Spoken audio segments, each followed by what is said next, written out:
se met en place pour un départ imminent. Un petit air de répétition générale. Ils étaient 5 à 700 chercheurs dans les rues de Lyon aujourd'hui pour clamer haut et fort leur refus de la réforme des universités et demander au gouvernement le retrait de la loi LRU. On essaye par tous les moyens possibles de s'opposer à la casse du CNRS, à la casse des universités, à la destruction des postes dans l'enseignement supérieur et la recherche. On essaye de freiner cette espèce de rouleau compresseur qui est en train de tout démolir.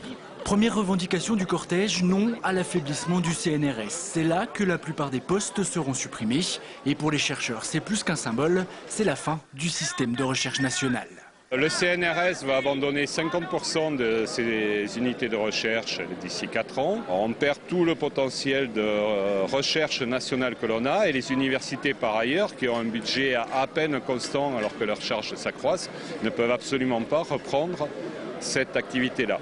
Autre inquiétude justement, le budget des universités. Pour les enseignants, c'est clair, il ne sera pas suffisant à la rentrée et beaucoup y voient déjà une précarisation de tous les jeunes chercheurs.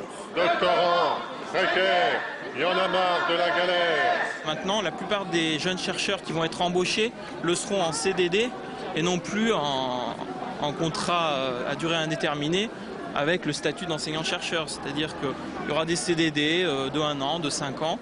Et puis, en fonction des résultats, peut-être que ces enseignants-chercheurs seront renouvelés. Ça, on peut imaginer plein de choses, évidemment. Pas de fric pour les banques, la fac en manque. Pas de fric pour les banques, la fac en manque. Parti de la place des terreaux, le cortège a rejoint le rectorat en début d'après-midi. Une délégation a été reçue par le recteur d'académie. Mais les chercheurs, de toute façon, ont prévenu. Ils seront à nouveau dans la rue le 29 janvier pour la grande manifestation nationale.